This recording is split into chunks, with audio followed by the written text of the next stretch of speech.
Hey folks, how's it going? I know it's been a little while since I last posted a video, but anybody that's watched my channel long enough understands what I'm about to say. It's purely because I just haven't had time with work and everything. I do apologize for the irregularity and the occasional droughts of video, but I work a job that I can have 2 or 3 weekends off in a row, and then suddenly for the next month and a half I'm working 6, maybe 7 days a week. So it's really chaotic. It makes it hard to plan out certain things. But anyway, I appreciate you guys bearing with me and staying subscribed, sharing my videos, watching my videos. Anyway, today I wanted to talk about inflation and why I talk about gardening and food prep so much. Inflation is here, and not only is it here, it's going to get worse.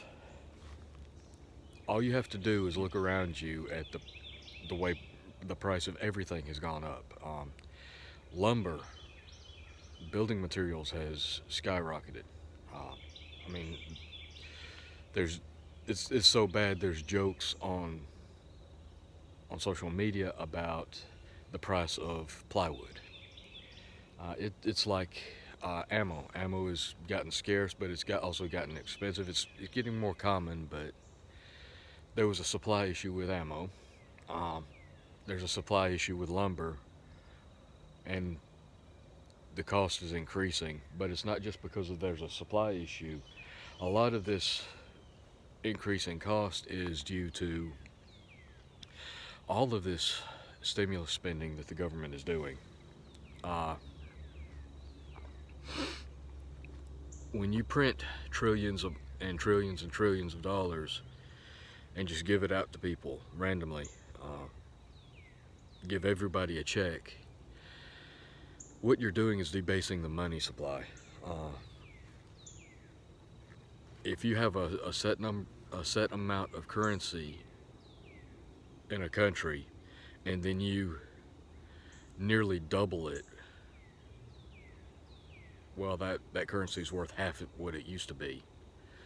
And naturally the result is everything goes up by a corresponding amount. So we're seeing lumber go up 40, 50, 60%. We're seeing some items go up 100%. Food is a good example, and it's part of why I'm making this video this morning. 3 or 4, well, not even 3 or 4 months ago, 3 months ago, 2 or 3 months ago, I could go into the store and I could buy a ribeye or a T-bone steak for anywhere from, depending on the store I go to and the quality of the cut, anywhere from $8.99 to $12.99 a pound. I went in the store a week ago and checked the prices of some meat, different types of meat, and the store I was in, bone-in ribeye, which is the cheapest cut of a ribeye, is $22.69 a pound. One small steak was $24. All right, that's insane. It really is. And when you start looking at other meat products, okay, say not everybody can afford to eat steak all the time. Hell, I can't afford to eat steak all the time. I try to get it when I can. I try to buy it on sale and put it in the freezer. But like a lot of people, you know, I buy what I can afford. Ground beef,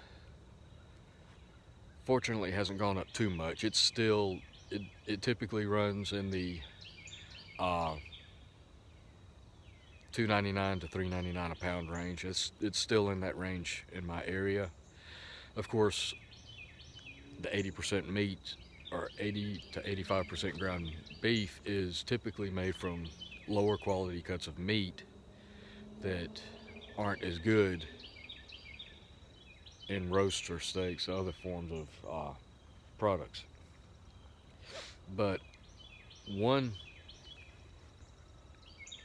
one product that is usually fairly cheap is cube steak. And you know,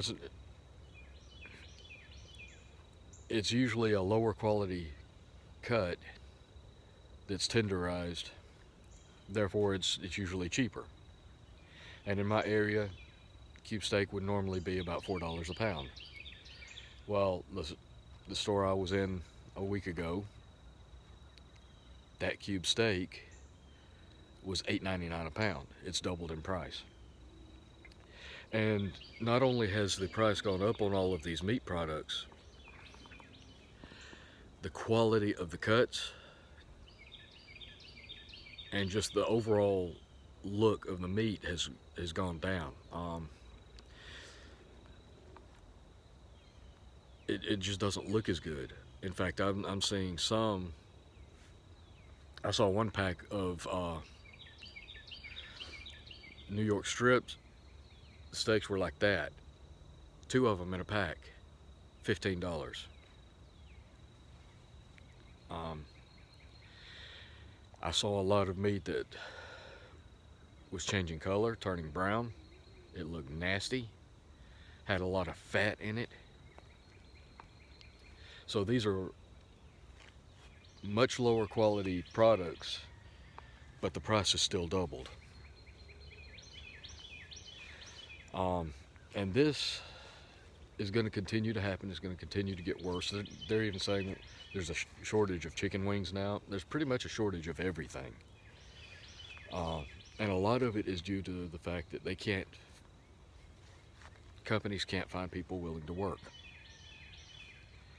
And this is why I've been stressing producing your own food.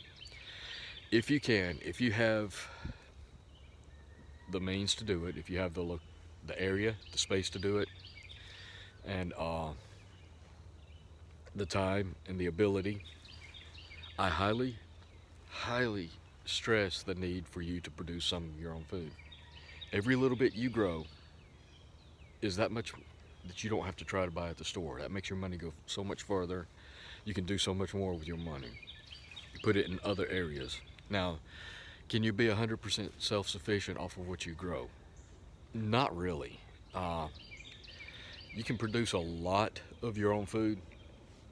You can supplement your food, but you'll never really be 100% completely self-sufficient.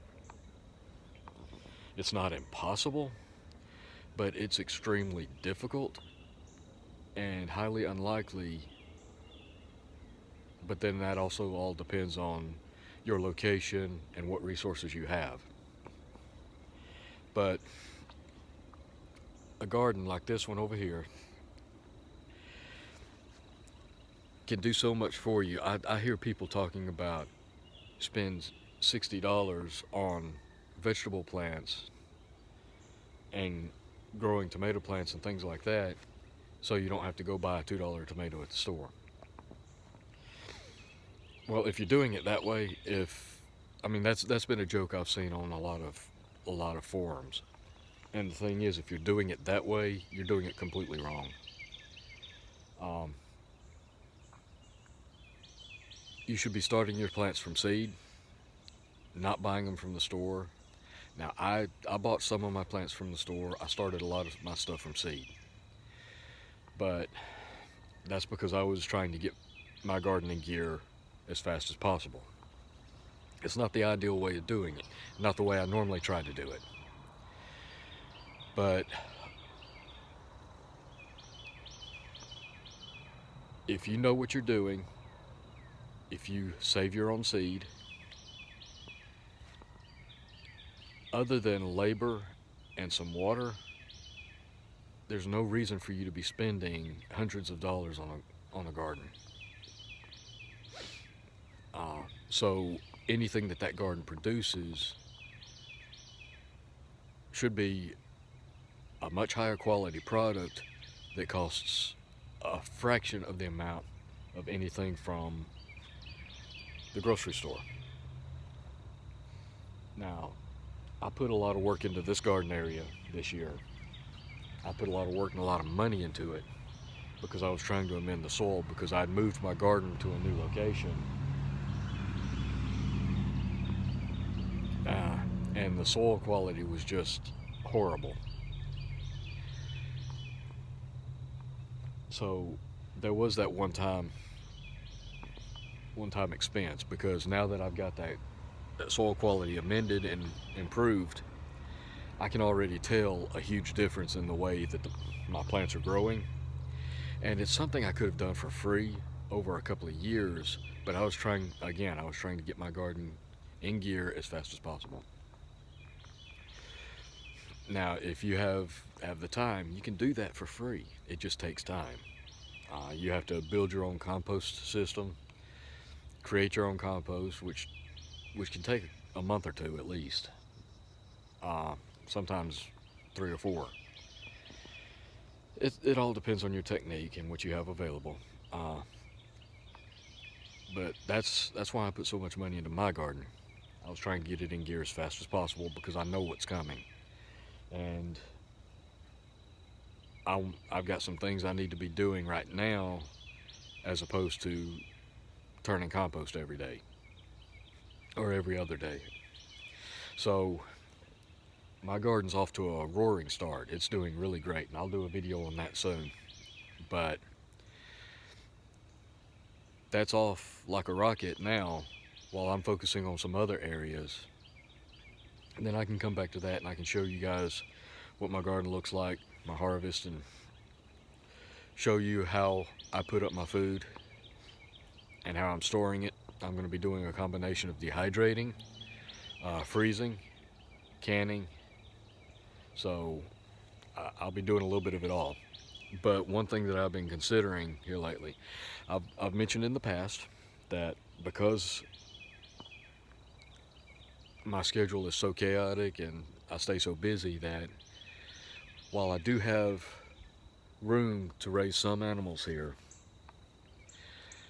I just don't have the time to spend maintaining them every single day. My plate is pretty full as it is, and livestock require a lot of work, some things more than others. Chickens, for example, you have to let them out in the mornings, turn them in at night to make sure they're closed up and secure from any kind of predators. And around here, raccoons will play hell with chickens. You've also got stray dogs, which wouldn't be a problem in my situation, but you still got raccoons. And there's other things, there's hawks, birds of prey. But you got to turn them out, turn them in, feed them, water them. Same thing with rabbits. You don't have to turn them loose or anything, but you have to go out there every single day watering and feeding them. I'm looking into trying to figure out ways that I can completely automate the watering and feeding process, and possibly even the opening up the cages in the morning, because I get up so early it's still dark and it's not exactly the time I want to turn my chickens out. So I'm looking into options on how I can automate that to make it easier on me so that I can produce my own food without completely overloading myself. Other options I'm looking at, I'm considering trying to, over in this corner back in here, trying to dig a 10 by 15 or 10 by 15 foot pond, maybe I don't know, maybe 3 or 4 feet deep, and lining it with one of those rubber pond liners from Lowe's or Home Depot, something like that, so that I can try to grow some fish out. Maybe if I catch some small fish, I can turn them loose in that and grow them out as another form of protein. I'm debating getting a few rabbits. Like I said, I'm just trying to. Normally, I wouldn't do that because I stay busy all the time, and when I'm not working so chaotically, so many hours, I like to go on trips. I like to take road trips. I like to go camping. I like to go hiking. So there's a lifestyle that at the moment I'm still trying to figure out how to maintain, but with the way things are going, food production is taking a priority too. It's rising in priority because food is simply so expensive now. So these are things I'm looking at uh, to see if I can automate them and set them up in a way that I can still do the things I need to and do the things I want to without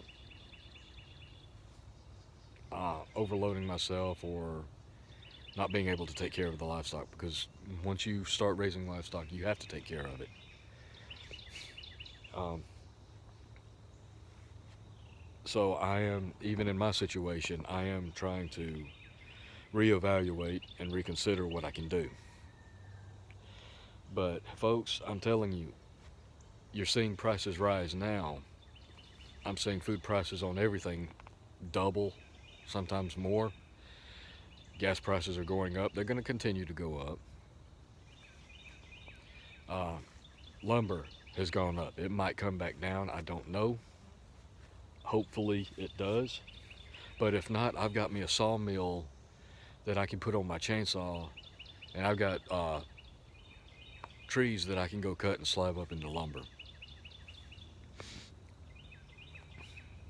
And I want to do a video on that later as well, especially now considering the relevance of that purchase, which wasn't even on my mind when I made the purchase. But anyway,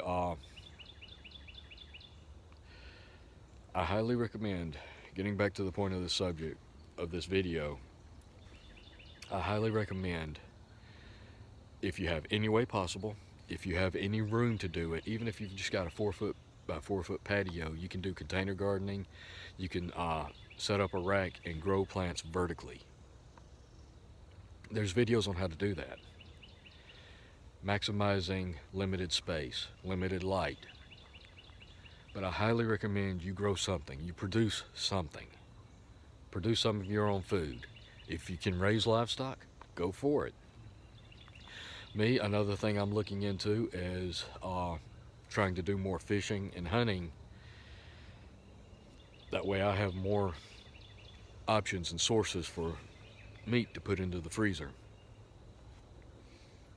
I had a freezer quit on me, so that's something I got to look into. I've got to replace that freezer. But I'm trying to do more in canning as well, and so that if a freezer goes out like mine did, I don't lose everything. Unfortunately, I didn't lose everything then. I had a backup. But now my backup is my primary, so I no longer have a backup now. And I'm a firm believer in that old adage, 2 is 1 and 1 is none. So I do need to get another freezer. But please, folks, take this seriously. We're on the path of that Venezuela and Argentina have been on. Things are going to continue to get more scarce, more disruptions. It's going to continue to get more expensive.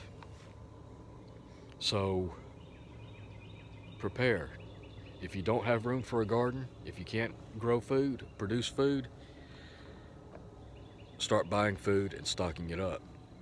There's nothing wrong with going to the store and buying canned vegetables when they're on sale and stacking them to the roof.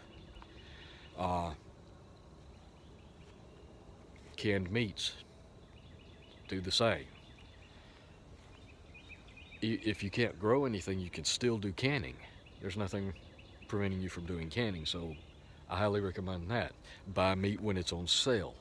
Can it. Freeze it. Dehydrate it if you have the ability. For those that can afford it, I can't. I wish I could.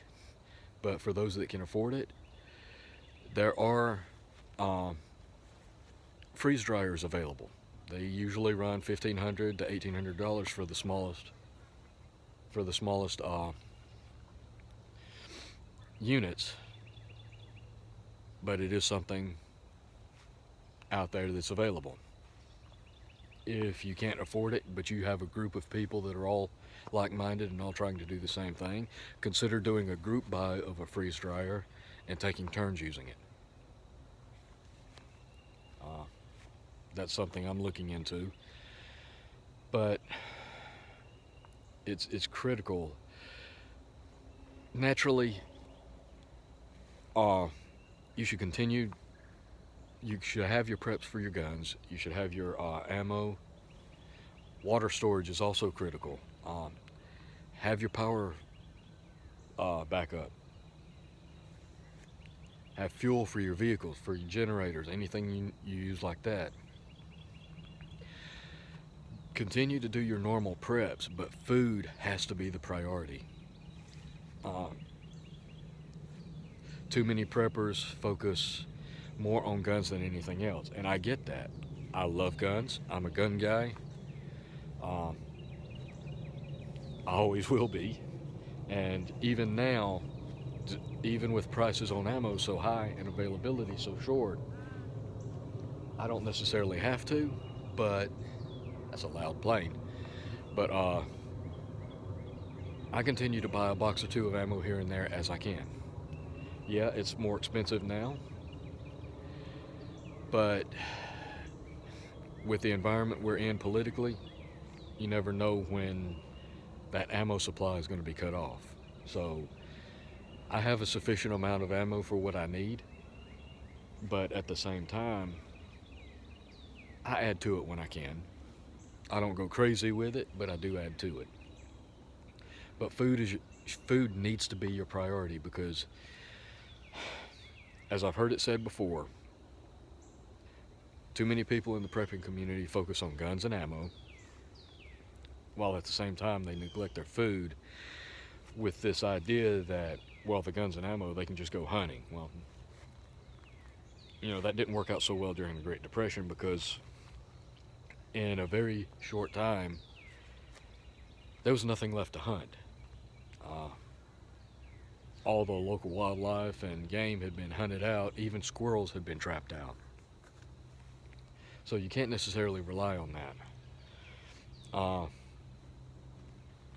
And there's a segment of preppers that they focus on guns and ammo and tactical gear so that all these people that focused on food and neglected their defense and security, they could just go take their food or scavenge. You can't rely on that either. And if you're thinking in terms of taking somebody else's food, I'm going to be honest, that kind of person is a piece of crap. That should never be anybody's primary plan. For a lot of reasons. But no, food has to be your priority. Grow it, produce your own food, raise your livestock, hunt, fish, forage, do anything you can. And if you can't do some of those things, be flexible, adapt. If you can't have a garden and can't raise livestock, double up on buying. Buy canned goods, buy long-term shelf items, store them.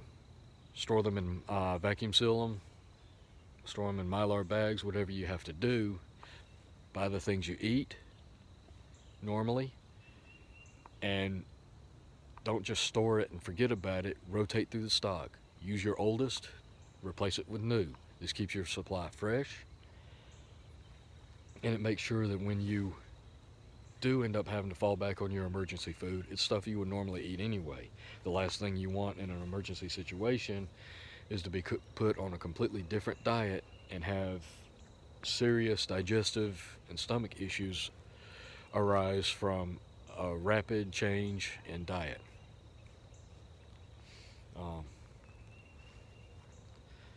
So, food, water, defense, and security,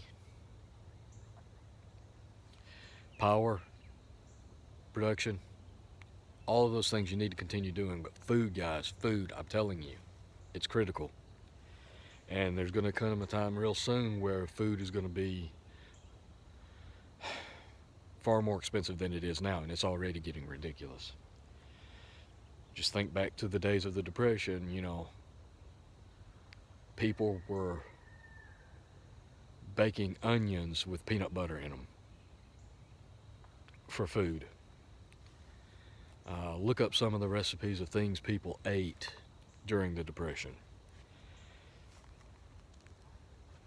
They were scrounging, people were starving, and they were scrounging and trying to find food anywhere. They were eating things they normally wouldn't eat. Don't let that be you or your family. Prepare ahead of time. Now's the time to do it. Well, it's not necessarily cheap, but it is still available. Buy sales, buy in bulk when you can, but take advantage of this opportunity to be ready for the harder times that are coming. And they are coming, folks. I'm telling you that now. Anyway, with that, I'm going to sign off. I got a lot to do. I've got a couple of days off here, so I've got a long list of tasks.